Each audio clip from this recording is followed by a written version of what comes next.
Students class 12th का physics का exam आज जो हुआ था उसका सॉल्यूशन अभी हम डिस्कस करने वाले हैं। उसमें अभी मुझे ये सेट नहीं पता, तो उसमें जो फर्स्ट क्वेश्चन जो आया था वो था बच्चों, value of magnetic susceptibility of diamagnetic substances it is always. तो बच्चों इसका आंसर होगा नेगेटिव। आगे बच्चों नेक्स्ट जो क्वेश्चन है, nature of the magnetic flux. Nature of magnetic flux बच्चों स्केलर रहता है ऑलवेज।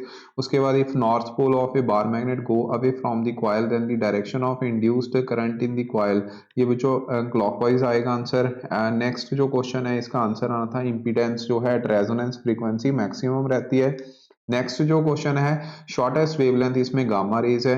नेक्स्ट बच्चों जो मीडियम में पूछा गया था ना कि स्पेस में, तो मीडियम में ये आंसर आना था बी ऑप्शन। ठीक है, आगे कनकेव मिरर की जो मैग्निफिकेशन है वो बच्चों नेगेटिव भी हो सकती है, पॉजिटिव भी हो सकती है। ठीक है, ऑब्जेक्टिव पीस जो है वो कनकेव मिरर रहता है रिफ्लेक्टिंग टाइप टेलीस्कोप में।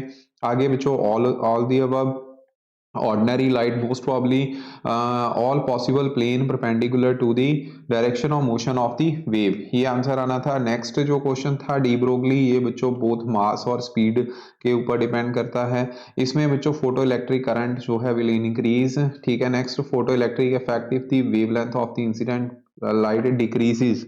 अगर आप वेवलेंथ डिक्रीज करोगे तो स्टूडेंट्स इसमें जो है वो काइनेटिक एनर्जी जो है फोटो इलेक्ट्रॉन्स की इंक्रीज करेगी, तो बी ऑप्शन आना था। आगे अल्फा पार्टिकल, यहाँ पे बच्चों इम्पैक्ट पैरामीटर स्मॉल है तो हम जीरो मान के चलते हैं। अगर जीरो इम्पैक्ट पैरामीटर है तो डिफ्लेक्शन जो है लार्ज 180 डिग्री पे होती है, तो लार्ज आंसर ही आएगा। आगे है density of the nucleus.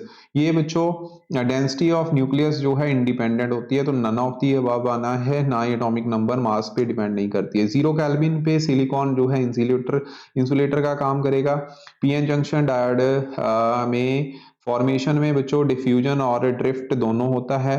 P type बनाने के लिए आप इंडियम यूज करोगे जर्मेनियम में। आगे बच्चे नेक्स्ट है बेसिक प्रॉपर्टी चार्ज की कौन सी नहीं है, charge is a vector quantity. ये आंसर आना था। डाइलेक्ट्रिक स्लैब को अगर आप इंट्रोड्यूस करते हो, डाइलेक्ट्रिक है तो बच्चों जो अप्लाइड फील्ड है वो कम हो जाता है पोलराइजेशन की वजह से। Net field inside the dielectric medium that will be less. ठीक है, तो ऐसे हम लिखते थे ई नॉट माइनस पी, यहाँ पे जहाँ सिग्मा लिख देते थे। ठीक है, तो उसके बाद रेजिस्टिविटी प्योर कंडक्टर की टेम्परेचर बढ़ने से इंक्रीज करती है। नेक्स्ट 22 जो क्वेश्चन नंबर है, स्टैंडर्ड कॉइल बनाने के लिए रेजिस्टेंस को कांस्टेंट मटेरियल यूज करते हैं। Direction of magnetic field current carrying circular loop, यहाँ पे सर्कुलर लूप है। ठीक है, तो सर्कुलर लूप में बच्चों हमारा जो रूल रहेगा, सर्कुलर लूप में हम यूज करेंगे right hand thumb rule. Okay, और नेक्स्ट जो हमारा क्वेश्चन है जो वो होंगे true false phenomena like diffraction and interference show the ray nature. ये जो पार्टिकल नेचर जो है वो फोटो इलेक्ट्रिक इफेक्ट वगैरह शो करते हैं, तो फॉल्स आएगा। उसके बाद नेक्स्ट एनर्जी गैप अगर मैक्सिमम हो तो सेमीकंडक्टर जो है energy band is maximum in semiconductor if they are compared with conductor and insulator. तो बच्चों इंसुलेटर और कंडक्टर के अकॉर्डिंग यहाँ पे मैक्सिमम बोला गया है, तो मोस्ट प्रॉब्ली फॉल्स आंसर आना है। नेक्स्ट बच्चों है if the charge particle is moving in the direction of applied field. अगर आप चार्ज पार्टिकल को अप्लाइड फील्ड की तरफ लाते, साइन एंगल जो है वो बच्चों जीरो हो जाएगा, तो फोर्स जीरो रहेगी, फॉल्स ही आना चाहिए। नेक्स्ट बायर्ड सावर्ट लॉ जो है ये बच्चों ट्रू है। नेक्स्ट इंटरनल रिफ्लेक्शन के लिए क्रिटिकल एंगल से इंसिडेंट एंगल ज्यादा होना चाहिए, तो यहाँ स्मॉलर लिखा है तो ये भी फॉल्स होना चाहिए। नेक्स्ट बच्चों आपके बड़े क्वेश्चन थे, सेंसिटिविटी जो है उसको कैसे इंक्रीज किया जा सकता है, नंबर ऑफ टर्न्स इंक्रीज करके। बाकी आपको Faraday's law of magnetic induction आता होगा। ठीक है, तो induced EMF L D I upon D T, एक आपने ये लिखना था, और मैग्नेटिक फ्लक्स जैसे चेंज करती है तो इंड्यूस्ड ईएमएफ प्रोड्यूस होता है। डिस्प्लेसमेंट करंट जो है कंडक्शन करंट से कैसे डिफरेंस है।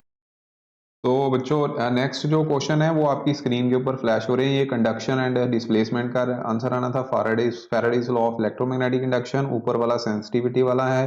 ठीक है। उसके बाद ये बच्चों नेक्स्ट जो क्वेश्चन है फ्रीक्वेंसी वाला, मतलब कि फोटो इलेक्ट्रिक इफेक्ट वाला जो क्वेश्चन है, ठीक है। वर्क फंक्शन वाला सीधा था बच्चों, H is equal to sorry E is equal to H nu naught, ये फार्मूला लगा के आपने यहाँ पे फ्रीक्वेंसी निकाल लेनी थी। बोहर के पोस्टुलेट है क्वांटाइजेशन ऑफ एनर्जी, उसको एक्सप्लेन करना था। डाइपोल मूवमेंट आपको पता ही है, P is equal to q into d two a, ठीक है। डायरेक्शन भी आपने बतानी थी जो कि नेगेटिव से क्या होती है पॉजिटिव की तरफ। बाकी ये न्यूमेरिकल जो चार्ज का था, ठीक है, इफेक्टिव कैपेसिटेंस निकालने के बाद। उसके बाद नेक्स्ट बच्चों जो हमारा यही है, मतलब पहले पैरेलल में आपने कैपेसिटेंस नेट कैपेसिटेंस निकाल के फिर उसके बाद उसका कॉम्बिनेशन से आपने टोटल चार्ज निकाल लेना था, ठीक है। मोबिलिटी और इसके एसआई यूनिट साथ में ये न्यूमेरिकल था, ठीक है। वर्किंग ट्रांसफार्मर का क्वेश्चन था आगे, एक ये क्वेश्चन आ गया, ठीक है जी। ये भी आपने इंड्यूस्ड ईएमएफ की वैल्यू निकालनी थी। ओके, नेक्स्ट आपका क्वेश्चन था लेंस फार्मूला ड्राइव करना है और एक न्यूमेरिकल था। उसके बाद बोहर के रेडियस और वेलोसिटी का फार्मूला बच्चों ऐसे ड्राइव करना था, ठीक है। स्क्रीन के ऊपर फ्लैश हो रहा है। आगे बच्चों फुल वेव रेक्टिफायर था, ठीक है।